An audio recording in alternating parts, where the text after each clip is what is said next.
La guerra está cerca. Estados Unidos recopila en secreto datos de inteligencia sobre Groenlandia y los europeos ya están huyendo de allí. Oscuridad total y frío en los apartamentos. La inteligencia militar ucraniana advierte sobre la preparación de ataques masivos de Rusia contra plantas nucleares. Ucrania toma la delantera. Ha sido atacado el polígono de Kapustin Yar. ¿Desde dónde lanzan el Oreshnik? Putin está furioso. Rusia vuelve a aumentar los pagos a los militares, mientras que los pueblos cerca de Chelyabinsk se quedan sin electricidad, en una helada de 35 grados bajo cero. El Kremlin es sospechoso de estar implicado en el accidente del posible sucesor de Kadyrov.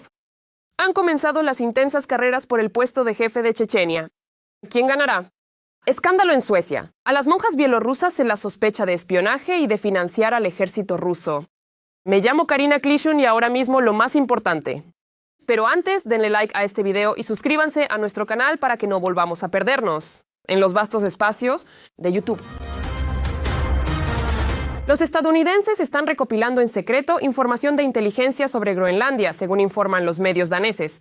Los servicios de inteligencia de EEU recibieron la orden de preparar información confidencial sobre instalaciones militares, puertos y bases aéreas de Groenlandia.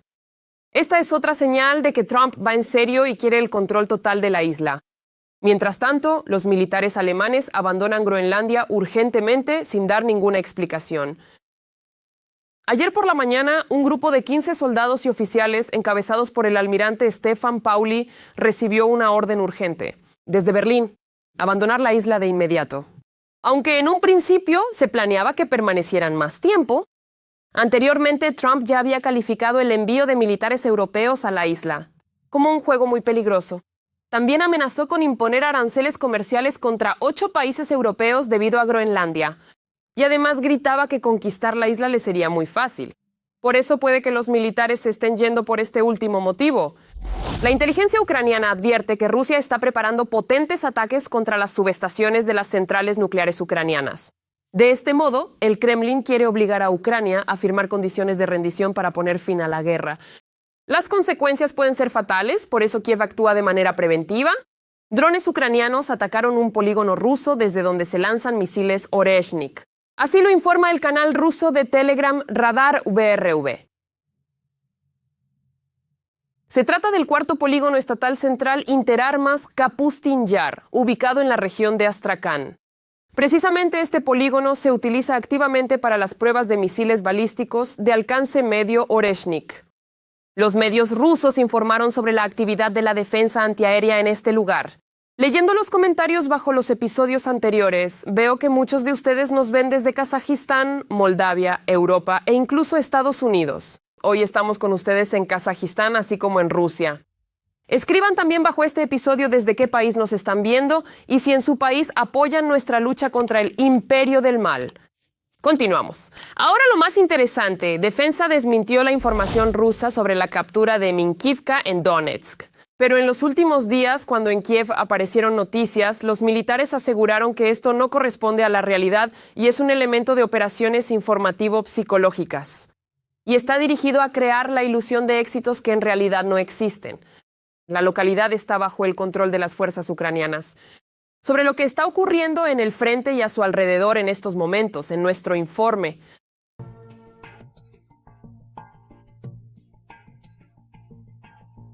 El ejército ocupante ya ha intentado varias veces romper la defensa de las Fuerzas Armadas de Ucrania precisamente en esta localidad, aprovechando su superioridad numérica. Según el grupo de fuerzas conjuntas, el enemigo está llevando a cabo acciones ofensivas en Volchansk, así como en dirección a Grafskoye, los Yutori de Volchansk y Sibino. Además, las tropas rusas han atacado repetidamente las posiciones ucranianas, y también en dirección a Dektiarnoye y Krugloye. Se trata precisamente de la expansión de la zona gris sin una consolidación completa, pero con un constante sondeo de nuestra defensa. Y en el este observamos una reagrupación de fuerzas, en muchos sectores una reagrupación de las fuerzas rusas. Al mismo tiempo ya están trasladando y desplegando en los sectores clave, no los segundos escalones, sino los terceros y cuartos, por así decirlo. Esto indica que las fuerzas que estaban destinadas a cumplir la primera tarea, a romper nuestra defensa, ya se han desgastado. Como resultado, tras los éxitos reales en el frente, el ejército ruso ha pasado a inventar en masa victorias ficticias, como por ejemplo en el pueblo de Privolye, en la región de Donetsk. La víspera, en los canales de Telegram progubernamentales rusos, empezó a aparecer activamente información sobre avances en la dirección de Slaviansk y la toma bajo control de la mencionada localidad. Es habitual para los corresponsales militares rusos inventar y contar que los rusos están avanzando activamente allí. En cualquier caso, vemos que incluso los corresponsales militares Z ahora vendrán en nuestra ayuda, no se sorprendan, porque algunos de ellos ya no solo están indignados, sino que gritan y hacen berrinches.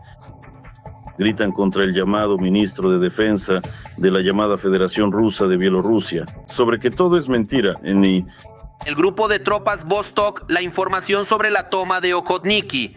Los ocupantes desmintieron la captura de otro pueblo en Donbass, declarando que las fuerzas ucranianas mantienen la defensa, cerca de Pokrovsk, Mirnograd y en dirección a Slaviansk. Para confirmar sus palabras, los soldados de las Fuerzas Armadas de Ucrania publican nuevas pruebas en video de las colosales pérdidas del enemigo. Así, los caminos cerca de Pokrovsk se están convirtiendo en un vertedero de equipo enemigo destruido por drones ucranianos. Y esto ya es un trabajo impecable de nuestra valiente aviación. La bomba aérea estadounidense guiada de alta precisión, GBU-39, asesta un poderoso golpe a las posiciones de los operadores enemigos de drones, cazas con personal enemigo y municiones rusas.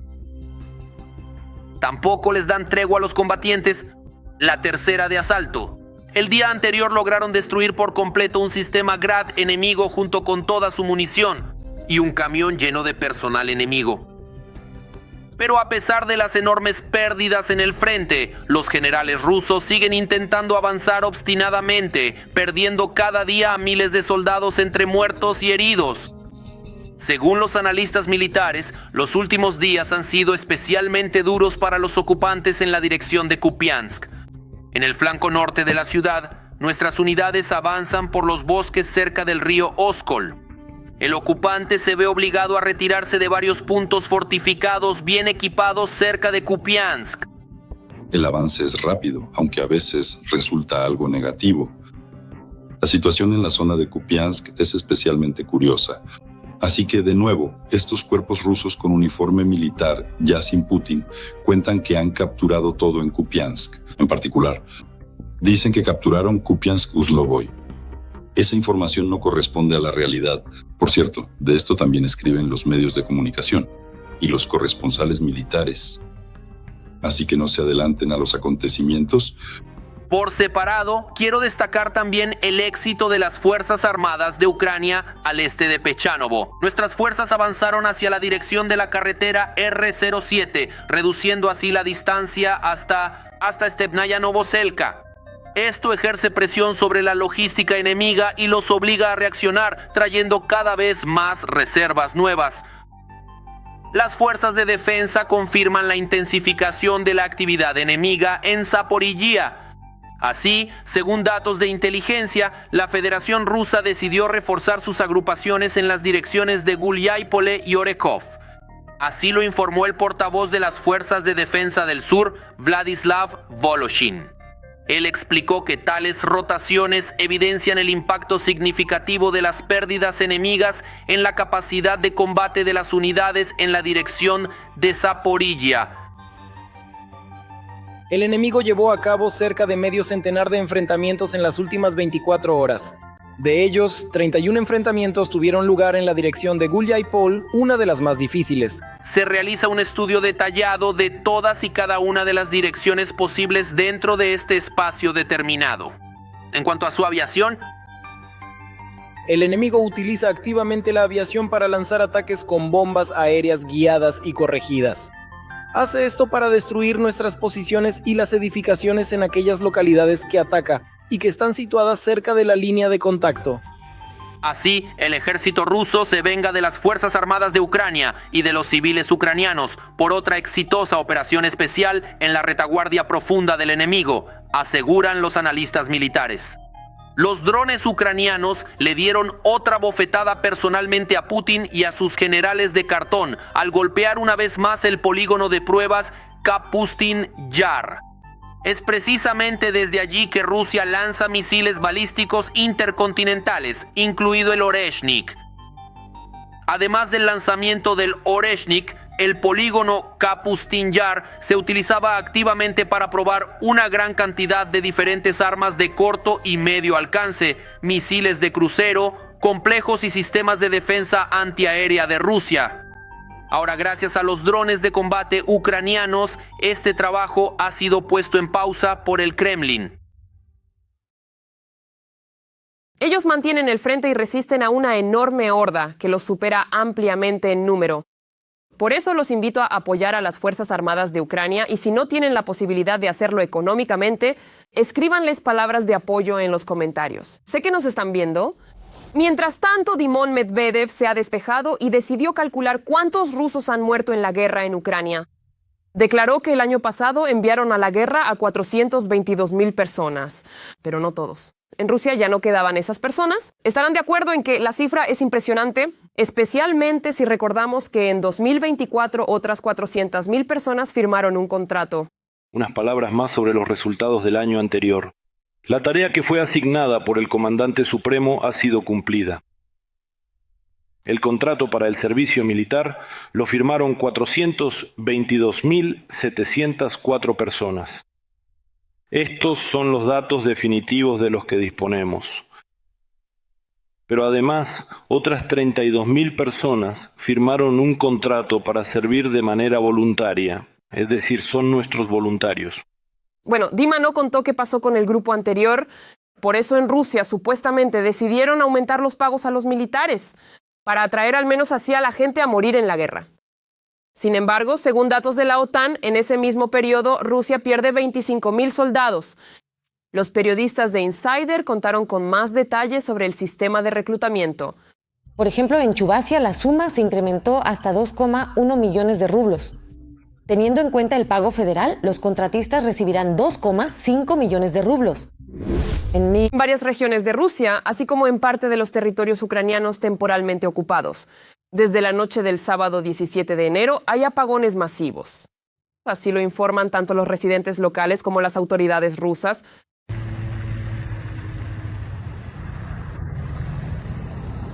En las redes sociales se escribe sobre el apagón en Krasnozavodsk, en la región de Moscú. Se informa de un incendio, se desconoce en qué instalación. Las calderas tampoco funcionan. También ocurrió un apagón masivo en Yeisk ruso. La ciudad donde se encuentra la base aérea militar se quedó sin luz. Pero eso no es todo. Tampoco hay luz en Serpukhov, en la región de Moscú, así como en los territorios ocupados de Jersón y Zaporilla. Prácticamente todo el territorio temporalmente ocupado de la región de Zaporilla está sin luz debido al impacto en Melitopol.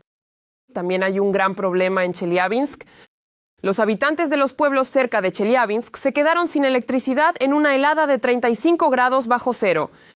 La gente incluso recurrió a Bastrikin, jefe del comité de investigación, para que al menos hiciera algo al respecto y encarcelara a los responsables de tal colapso. Porque esta situación ocurre cada invierno cuando la temperatura baja de los 20 grados bajo cero. Y esto no es por los bombardeos, sino simplemente porque es Rusia. Y reparar las averías en las líneas eléctricas. ¿Allí nadie se apresura? El comité de investigación, por supuesto, abrió un caso penal solo para cumplir con el trámite, pero nosotros sabemos que de eso, nada, nunca hemos vivido en la abundancia. Así que no hay por qué empezar ahora. Los autos de lujo en Rusia se convierten en calabazas. Los dueños de Porsche y BMW en todo el país se han topado con un problema inusual. Sus autos se niegan a arrancar. El problema comenzó ya en diciembre y ahora ha afectado a decenas de automovilistas. Porsche, un auto caro, súbete.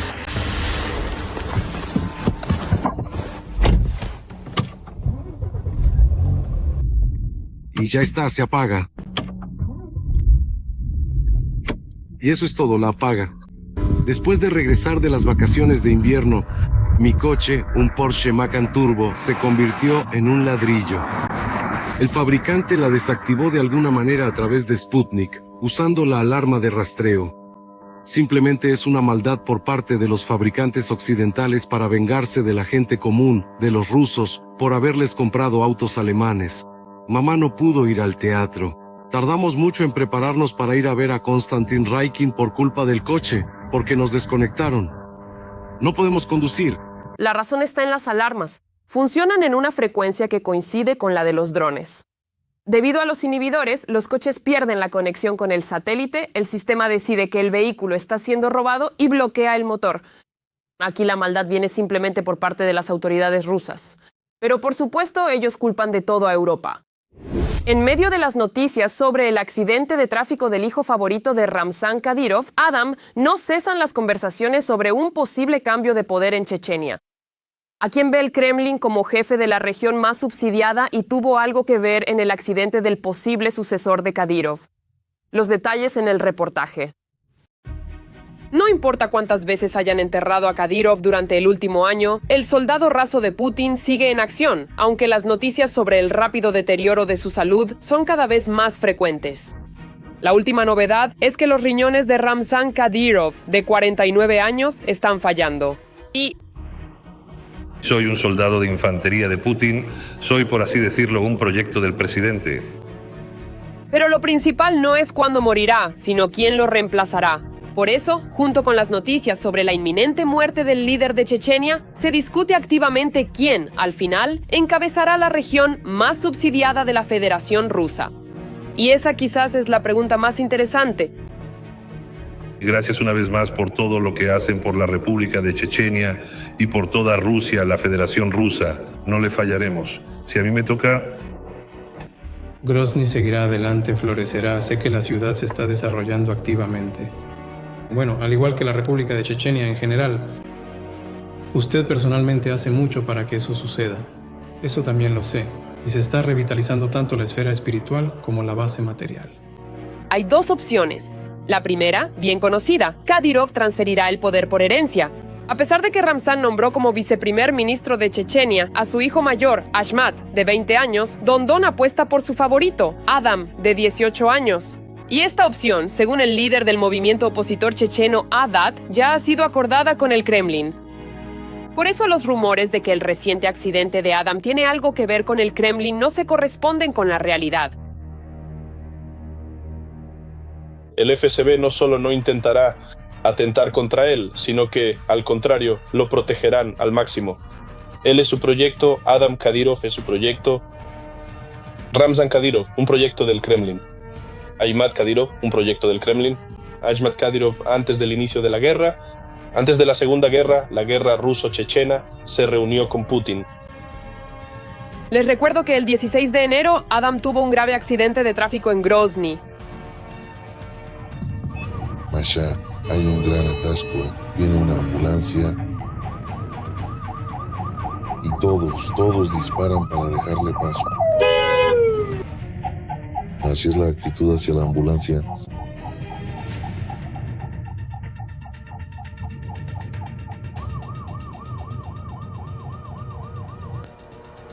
Estando al volante, chocó contra la barrera de seguridad a gran velocidad. Luego se produjo una reacción en cadena y todos los autos de su comitiva empezaron a chocar. El viernes 16 de enero, ese día era el cumpleaños de Kamzat Kadyrov. Es el sobrino de Kamzat Kadyrov y primo de Adam Kadyrov. Y estaban celebrando su cumpleaños. Allí estaban celebrando Val Kamzat Kadyrov, Adam Kadyrov. En general, sus hermanos de confianza, familiares, conocidos, allegados, los que los rodean, simplemente jóvenes. Los chicos celebraban, paseaban por la ciudad en Grozny. Poco después, Adam fue evacuado de emergencia a Moscú en un avión estatal, aunque las lesiones de Adam no representaban un peligro para su vida. Pero con el sucesor del jefe de Chechenia, es mejor pecar de precavido que de negligente.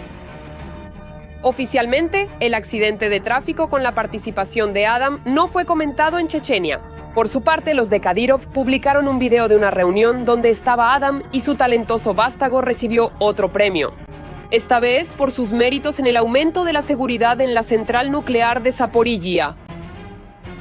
Pero pronto los medios descubrieron que el video fue grabado el 15 de enero, un día antes del accidente. Pero volvamos a la sucesión al trono. Adam, en caso de la muerte de su padre, no podrá convertirse inmediatamente en el jefe de Chechenia. Es demasiado joven.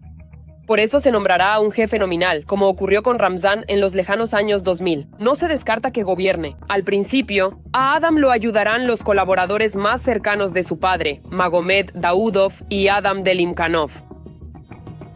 Con este escenario, el clan Kadyrov está en la gloria. Y es precisamente en este desarrollo de los acontecimientos en lo que insiste la oposición chechena. Aquí todo es sencillo. Putin ha invertido demasiado dinero en el clan Kadyrov y sabe cómo trabajar con ellos. Además, difícilmente alguien podrá controlar Chechenia como lo hace Kadyrov y compañía. ¿Cuánto esfuerzo gastó Rusia, el Kremlin en Kadyrov? En su proyecto, ¿eran ellos quienes lo controlaban? ¿Era simplemente su proyecto, su hombre? Y de repente decidieron encubrirlo después de tantos años. Pero esto ni siquiera es lógico. Existe también un escenario alternativo, en el que ya insiste la oposición rusa. Dicen que el Kremlin está cansado de Kadyrov y compañía, y Putin decidió que no habría ningún sultán en Chechenia. Pero no necesitan nada nuevo. Kadyrov, ¿para qué? Y entonces hubo pequeñas hemorroides con este Kadyrov. Lo más probable es que la familia de Kadyrov, y en general su séquito, sean expulsados del poder. Y por eso, ni Daudov ni Delimkanov, en mi opinión personal, sus colaboradores más cercanos, no serán designados como sus sucesores. Bueno, y sobre Adam Kadyrov ya lo dije, tiene 17 años, es simplemente físicamente imposible, técnicamente imposible.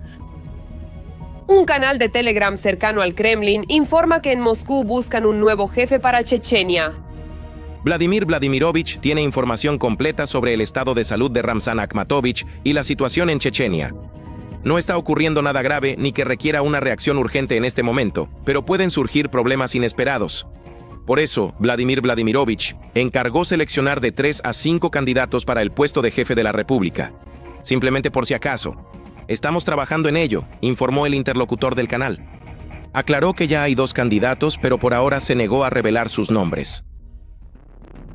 Y es poco probable que estos nombres estén relacionados con el clan de los Kadyrov, pero eso no cambia el hecho de que la familia de Ramzan se aferra al poder. Por eso incluso el periódico británico The Times escribe que en Chechenia se está gestando una lucha por el poder. Es más, también pronostican un enfrentamiento entre las fuerzas de seguridad por Chechenia, ya que supuestamente en Moscú hay muchos que no están de acuerdo con la transmisión hereditaria del poder en Chechenia. En primer lugar, el jefe del comité de investigación, Alexander Bastrykin. Se considera que en general le irrita la impunidad del líder regional, que se cree una figura importante, de una magnitud mucho mayor que simplemente Chechenia. Otro opositor a la herencia del trono es el director del FSB, Alexander Bortnikov. De hecho, el principal servicio de inteligencia del país es en esencia también el principal enemigo de Ramzan. En caso de que los acontecimientos se desarrollen así, según los medios rusos, el Kremlin podría apostar por candidatos chechenos bien conocidos. Después de todo, el dictador del búnker entiende que no podrá poner a alguien de Moscú. Una de las opciones es el ya mencionado Adam Delimkanov, el jefe no oficial de la mafia chechena, primo en 4º grado de Ramzan y su mano derecha. Delimkanov es considerado por Moscú no tanto como un sucesor independiente, sino más bien como un garante clave de la estabilidad y de la transición del poder. Una persona que conviene tanto a Grozny como a Moscú, integrada en el sistema de las élites, vinculada a las fuerzas de seguridad y completamente controlable. En el Kremlin supuestamente también están considerando la candidatura de Magomed Daudov, primer ministro de la República. Precisamente él, en caso de la muerte de Kadyrov, se convertirá en el jefe interino de Chechenia. En cualquier caso, Putin necesita una Chechenia controlada, como palanca de intimidación y supresión de rebeliones dentro de Rusia. Ahora bien, si al frente estará una dinastía familiar es una cuestión debatible. La cantidad de delitos graves en Rusia en 2025 batió el récord de hace 15 años. A continuación, sobre cómo la Rusia de Putin se ha convertido en un antro criminal, donde es peligroso caminar por las calles y donde asesinos, violadores e incluso caníbales son indultados a cambio de su movilización en el ejército. Asesinos como estos. A personas así que piensan en el país, que viven por su destino, se les puede en el futuro confiar y entregarles Rusia. Rusia se ha batido el récord de delitos graves en los últimos 15 años. Precisamente de estas personas debemos formar en el futuro la élite del país. En 2025 se contaron casi 628,000. Solo hubo más en 2010, cuando el país salía de los turbulentos años 90. Discúlpenme, pero los atraparemos en el baño y los liquidaremos en el retrete, al final de cuentas. ¿Eso es todo tema cerrado? Ahora, en Rusia, el nivel de homicidios es el más alto de Europa. Y eso a pesar de que el número total de delitos formalmente ha bajado al mínimo. ¿Cómo es posible esto? Simplemente se roba menos, pero se mata más a menudo. Un grupo de militares irrumpió en la casa de una pareja. Mataron al hombre y violaron a su esposa, una maestra de la escuela local. La Fiscalía Militar detuvo rápidamente al soldado raso Alexei Kostrykin. El aumento sigue por 3 años. En el 23 subió un 9,7%. En el 24, otro 4,8%. En el año 25, un 1,7%.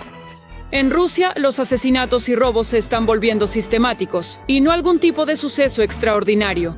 10 días después de que se encontraran los restos, arrestaron al asesino. En el juicio admitió su culpa y habría recibido cadena perpetua. Pero simplemente no se presentó a la siguiente audiencia para la prórroga de la detención. Como no es difícil de adivinar, firmó un contrato con el Ministerio de Defensa directamente desde el Centro de Detención Preventiva y seguirá matando impunemente. Ahora, en Ucrania, los delitos graves y especialmente graves en primer lugar son asesinatos, robos, extorsiones, violaciones y drogas. Incluso un año en la guerra es algo colosal.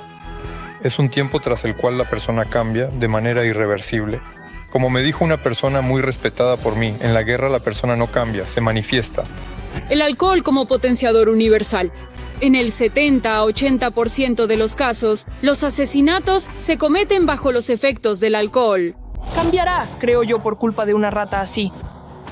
Un miembro de la cerda mató a mi padre. Fuerte crecimiento. Comenzó justo después de que el Estado decidiera que la mejor manera de resolver los problemas de personal era que el ejército soltara en las calles a decenas de miles de asesinos, violadores y reincidentes con una experiencia de combate dudosa, pero real y problemas psicológicos. Llega una persona así, se enfrenta a la injusticia y es que su mente funciona de otra manera. Es decir, la psicología de una persona que ha matado es un poco diferente. Al militar de Kaluga que le asestó a una mujer más de 40 puñaladas, el tribunal, al dictar sentencia, consideró como circunstancia atenuante su participación en la guerra en Ucrania. La pericia concluyó que padece un trastorno de personalidad emocionalmente inestable, lo cual se explica por las consecuencias de su participación en acciones de combate. En Crimea, un militar fue detenido por el caso del asesinato de una estudiante de 17 años. Esta primavera, él enviaba videos desde el frente. El tribunal de Chelyabinsk envió a prisión preventiva a un miembro de Wagner, detenido tras el asesinato de un hombre cerca de una cafetería. Antes de unirse al grupo Wagner, ya había cumplido condena por otros asesinatos. En el pueblo de Koptevka, en la región de Ulyanovsk, un exconvicto de 45 años, Alexander Lomakin, quien regresó de la guerra como miembro de la unidad Storm Z, golpeó brutalmente a un residente local de 38 años con discapacidad de 3er grado. El hombre herido murió en el lugar. Hasta enero de 2024, a los presos se les ofrecían contratos, indultos y agradecimientos por ir a defender la patria. Solo que no tuvieron en cuenta que los criminales regresarían a casa. Solo a través del grupo Wagner, más de 31,000 presos salieron en libertad. Él es un auténtico asesino en serie que elige víctimas similares y las mata de una manera específica. Pero lo más sorprendente es que en el momento del crimen, esta persona debería haber estado en prisión. Estaba cumpliendo una condena de 14 años, pero quedó en libertad mucho antes. Vladimir Putin lo liberó de la cárcel. Alrededor de 20 prisiones en más de 10 regiones de Rusia. Sus reclusos, casi en su totalidad, se fueron a la guerra en Ucrania para obtener el tan ansiado indulto. La guerra es dura, no se parece en nada a las de Chechenia ni a ninguna otra. El consumo de municiones, en mi caso, sinceramente, es 2 veces y media mayor que en Stalingrado. Reclutaban criminales para combatir, prometiéndoles libertad si sobrevivían. Tras un periodo de 6 meses, después de revisar los expedientes presentados ante la autoridad, les concedió finalmente el indulto oficial. Personalmente Putin. En el momento de recibir el paquete correctamente. El indulto, tras medio año participando en la guerra, regresaron a sus casas y ya han cometido nuevos delitos y nuevos asesinatos. Cumplieron con honor, con dignidad. Fueron de los primeros. ¿Los primeros? Sí, los primeros. Los primeros. Cumplieron como pocos lo hacen. En casi 4 años de guerra a gran escala, los que regresaron del frente han matado y mutilado a más de 1,000 personas. Al menos 550 muertos, más de la mitad a manos de exconvictos. Son esos mismos veteranos, defensores, héroes y la nueva élite de la que Putin se siente tan orgulloso. El precio del crudo ruso Urals cayó por primera vez en 5 años por debajo de los $40 por barril. Rusia sigue perdiendo ingresos. En diciembre de 2025, el precio medio del Urals bajó a $39. Así lo informa The Moscow Times. La fuerte caída está relacionada con las sanciones de Estados Unidos contra Rosneft y Lukoil, pero también porque los petroleros rusos han empezado a hundirse, pero lo que también resulta interesante es que incluso los propios propagandistas rusos ya están pidiendo rematar sus propios barcos. Por así decirlo, para que Estados Unidos no se lleve todos los valores. Eso es lo que dice Solovyov. Ellos lo capturaron y nosotros le lanzamos un torpedo. Después de todo, es nuestro, no es humano, es cruel, es terrible. Bueno, primero hay que sacar a la tripulación de allí. Bueno, para que quede claro, que no le toque a nadie. De hecho, se trata de una propuesta para destruir la infraestructura rusa. No se habla de las consecuencias económicas y políticas en tales razonamientos. ¿Y por qué aún no está en la cárcel? En Suecia estalló un escándalo en torno a unas monjas zeta de Bielorrusia. El Telegraph informa esto. Las monjas del monasterio de Minsk se establecieron en Europa y ganaron dinero allí vendiéndolo. Recuerdos. El dinero fue enviado para ayudar al ejército ruso o para ayudar al Donbass. Rezan por la salud de los héroes del SVO y ni siquiera lo ocultan. El matiz es que en Europa sabían de esto, pero no hicieron nada. Pero a finales de noviembre del año 25, la iglesia sueca vinculó el monasterio con el GRU y pidió a las parroquias que no invitaran a las monjas. Fueron acusadas de tener contactos con los servicios secretos rusos y de que el dinero de la venta de recuerdos se destina a apoyar a Rusia en la guerra contra Ucrania. Y como sabemos, la Federación Rusa a menudo... El enemigo probablemente no sabía durante 1 o 2 semanas que estábamos trabajando y estaban desorientados porque gracias al plan... Se ha informado ampliamente que esta organización emplea de manera estratégica y deliberada diversas estructuras y edificaciones de carácter religioso con el propósito específico de la recolección de inteligencia y espionaje de manera sistemática en múltiples contextos operativos.